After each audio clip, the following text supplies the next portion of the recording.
Dear students, in our last discussion, we have ended up with our explanation about valency. And in that part, we have promised you that today we will start our discussion from variable valency. So, according to the promise, let us once more proceed our teaching learning process. Variable valency, certain elements exhibit more than one valency. That is, they show variable valency. Now the question arises, what can be the reason for this variable valency? An atom of an element can sometimes lose more electrons than are present in its valency shell. That is, there is a loss of electrons from the penultimate shell also. Therefore, such an element is said to exhibit variable valency. If an element exhibits two different positive valencies, then we use the suffix us, O-U-S, for the lower valency and for the suffix ik, I-C, ik, for the higher valency. I am repeating once more. If an element exhibits two different positive valencies, then we use the suffix as for the lower valency and the suffix ik for the higher valency. Modern chemists use Roman numerals in place of these trivial names. For example, SnCl2, that is stannous chloride. Stannous chloride is written as tin within bracket 2 chloride, Roman 2 chloride, and SnCl4, that is stannic chloride, is written as tin within bracket Roman 4 chloride. Non-metals like nitrogen, phosphorus and sulfur also show variable valency. Nitrogen and phosphorus exhibit valencies of 3 and 5, while sulfur exhibit valency of 2, 4 and 6. Now, so this is about the reason for variable valencies. So then we now can start the next part of our discussion under the topic formula. Atoms of elements combine to form molecules, so it is possible to represent the molecules in terms of symbols of the constituent atoms. The symbolic representation of a molecule is known as formula or molecular formula. So, we can define this chemical formula as the molecular formula, which is also termed as chemical formula, employs symbols to denote the molecules of an element or of a compound. A molecule of an element may contain one or more atoms of it. For example, a molecule of elements like hydrogen, like oxygen, nitrogen, chlorine, bromine and iodine contains two atoms and are written as H2, O2. For nitrogen we write N2, for chlorine Cl2, for bromine Br2 and for iodine I2 respectively. In case of compounds, the molecule containing different atoms united in a certain fixed ratio is represented by placing symbols of the elements present in it side by side, indicating their numbers written in subscripts. Thus, NH4Cl, ammonium chloride, represents one molecule of ammonium chloride containing one atom of nitrogen, 4 times of hydrogen and one atom of chlorine. Similarly, Na2CO3. Na2CO3 denotes one molecule of sodium carbonate which contains two atoms of sodium, one atom of carbon and 3 atoms of oxygen. Same way, let us take the example of 2H2O. 2H2O represents two molecules of water, that is dihydrogen oxide, each molecule containing 2 atoms of hydrogen and 1 atom of oxygen. Thus, by looking at a formula, we understand the ratio in which the different atoms are united to form the molecule. Then, students, now we can list down all the significances of molecular formula. So the molecular formula of a compound has this quantitative significance. What are they? A molecular formula represents both the molecule and the molecular mass of the compound. This is the first point. Second point, it gives the respective numbers of different atoms present in one molecule of the compound. Thirdly, the ratios of the respective masses of the element present in the compound is also given. So these are the 3 significances. With the example also we can explain the same thing. So let us take the formula CO2. CO2 means what? CO2 means that, first point, the molecular formula of carbon dioxide is CO2. Second point, each molecule contains one carbon atom joined by chemical bonds with 2 oxygen atoms.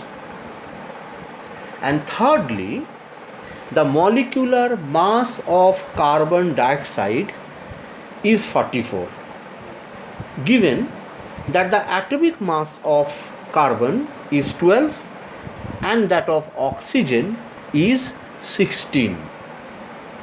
So these are the significances of molecular formula. Okay. Now the next part which we can discuss is the radical. The molecule of a compound is usually made up of two parts, and these parts are separately known as radicals. For example, a molecule of potassium chloride has two parts, potassium and chloride. So, potassium is one radical and chloride is the other radical. Similarly, magnesium sulfate has magnesium and sulfate as radical. So then we can define radical as an atom or a group of atoms of the same or of different elements that behaves as a single unit with a positive or negative charge. A radical is called a simple radical when it is an atom only, like sodium Na plus and magnesium Na2 plus. It is known as compound radical when it is made up of a group of two or more different atoms, that is polyatomic, like sulfate SO4 2 minus, made up of sulfur atom, one sulfur atom and 4 oxygen atom. So this is about radical. Now see, suppose an acid is reacting with a base to produce salt and water as a result of neutralization reaction. For example, say potassium hydroxide, KOH, and hydrochloric acid, HCl. These two reacts together to give potassium chloride, KCl, a salt and water. Now, in the formation of potassium chloride, the potassium radical has been contributed by the base potassium hydroxide and is therefore called basic radical, while the chloride radical has been contributed by hydrochloric acid and is therefore termed as an acid radical. When a salt is dissolved in water, it splits up into constituent radicals. The basic radicals are found to carry positive charge and so are termed as electropositive radicals, or you can say cations also. The other part is acidic radical, which carries negative charge and so are called electronegative radicals, or also you can say as anions. Thus, in potassium chloride, potassium is an electropositive radical and chloride is an electronegative radical. Similarly, in magnesium sulfate, magnesium is an electropositive and sulfate is an electronegative radical. List of basic radicals and acid radicals I will try to give in some note that I will send.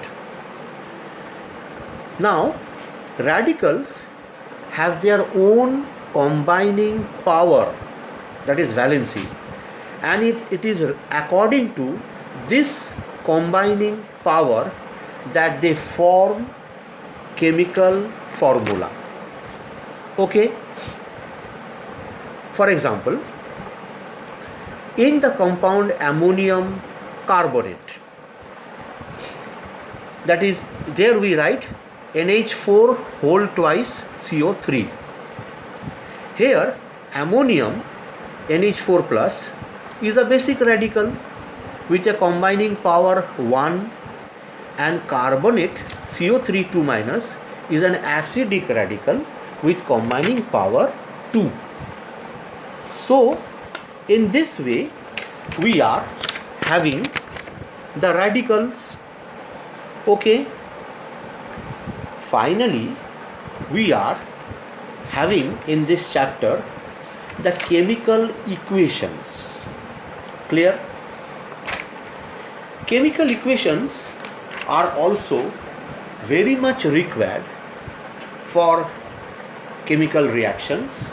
Rather, we can say that chemical reactions can be depicted, can be explained in the written form much more efficiently and easily in chemical equation, in the form of chemical equation. So, chemical equation is also a very obvious part of this very chapter. So, dear students, today what are the things that we have studied? We have studied about variable valency, where we have also discussed about the reason of this occurrence of variable valency. We have given various examples also regarding this variable valency. Then we have discussed about formula, in what way formula we can write, that also we have explained. Then we have explained about the significances of these formulas. About 3 significances we have discussed, and based on these 3 significances we have given example of carbon dioxide CO2. With that example we have tried our level best to explain the significances, and finally we have reached into radicals also we have explained with example, and we have explained also basic and acid radical. Although I think according to a syllabus, maybe this acidic radical and basic radical may not be there in the syllabus, but only to create interest, only to just explain it in nice manner, I have entered into that part also.